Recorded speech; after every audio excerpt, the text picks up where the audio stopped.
Yo, I make cuts, but I don't curse. Let's get that situated. First, Sagittarius is back with another one for you. For us, everybody got Sagittarius in their chart somewhere, right? So with that being said, let's get these cards read. Bars them nice. We know that already. It's going to be a 3-card draw. I ain't going to hold you long. Alright? There's actually 4 cards out here because the 4th one popped out. So, look, hey, yo, pause. It's crazy. It sound like titty work. But listen. Speaking of titties, listen, we're going to get to it. First, I got the Ace of Cups out here in reverse. Then the King of Swords out here also in reverse. The Creator card, which is unique to this deck, is in reverse. And the Knight of Cups is out here in reverse. Don't think bad when you hear reverse. Trust me, I'm going to break this all down to you.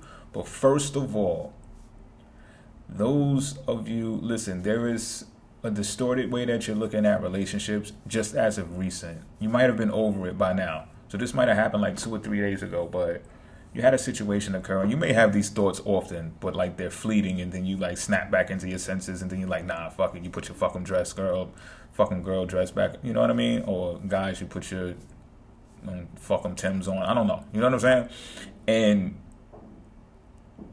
this distortion though is based upon love and relationships. So you recently looked at love and relationships in a way that is off. It's off target. It's off point.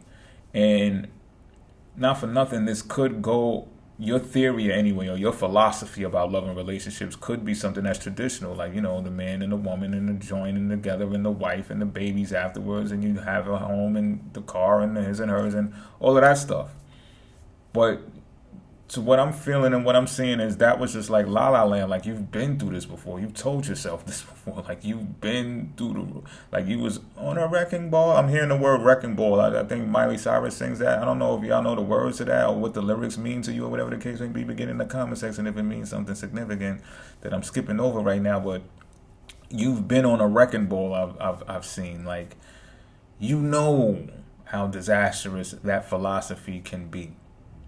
And nonetheless, you have put yourself out there just recently and used your influence and your ambition as a tool, like as a powerful flex. This is like I said, putting on your finest threads to go out to the club and post pictures that you're going, posting the club that you're going to be at, posting pictures in the club, you know what I'm saying? And you're looking provocative, you're looking sexy, fellas, y'all looking nice, y'all got the cologne on, this, that, and the third. Y'all are going to the bar to pick up chicks with that intention.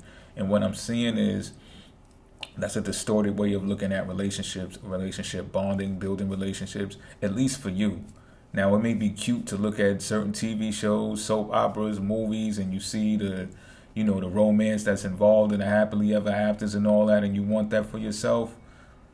But what I'm seeing with y'all is you've missed the target with that plenty of times. And that's not the way of relationships for you. I'm just here to keep it a beam with you. It's not.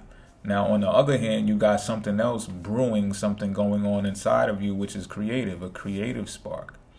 And if your intentions are solid and not wavering and not distorted as this flip-flop thing of how you're looking at relationships, then you can have a great outcome. See, I also feel like there's pressure on you. And not for nothing, that stunt that you just pulled with the going somewhere that you went. And it's in your hood, too. It's somewhere in your hood.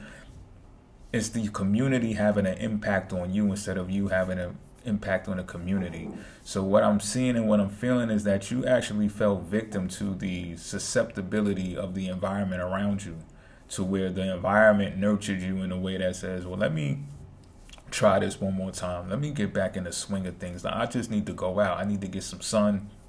And all of those things are valid. But what you failed to realize, or maybe you know now, but what you failed to realize in that very moment is that was an influence on you. You were being influenced to take that route. And this had nothing to do with your creativity. This just had something to do with you flexing, just keeping it a beam. And you do have influence. Some of y'all may be sexy in that regard, so that is your influence. And not for nothing, I ain't trying to, you know what I mean? I ain't judging you. It is what it is. However, you can wield that in a much more powerful and a much more better way.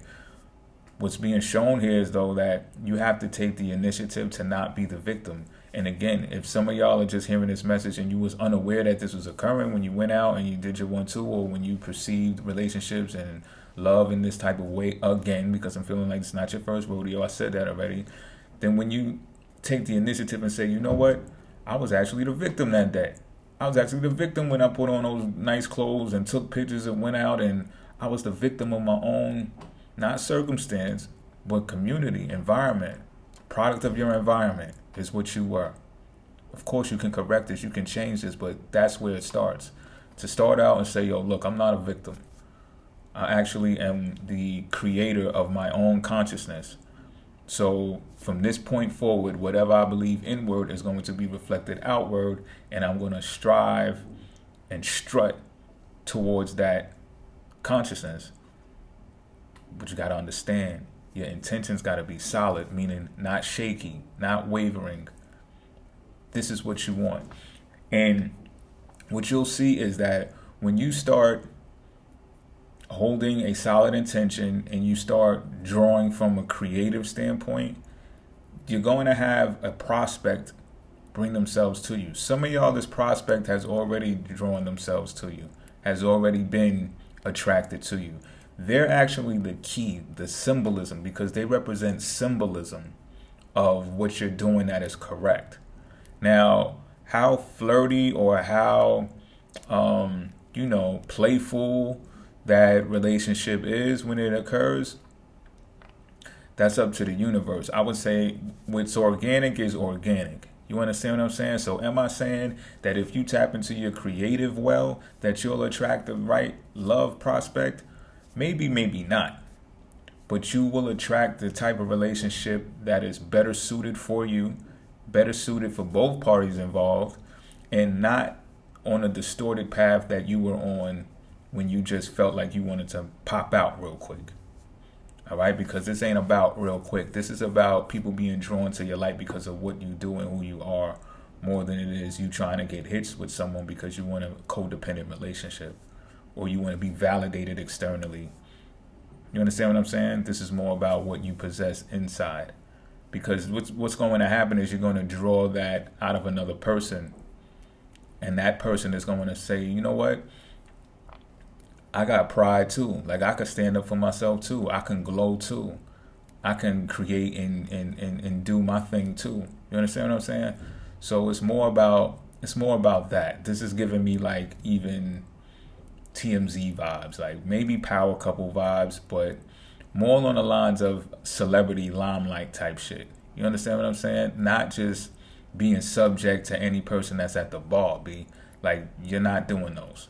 So until next time, I'm out.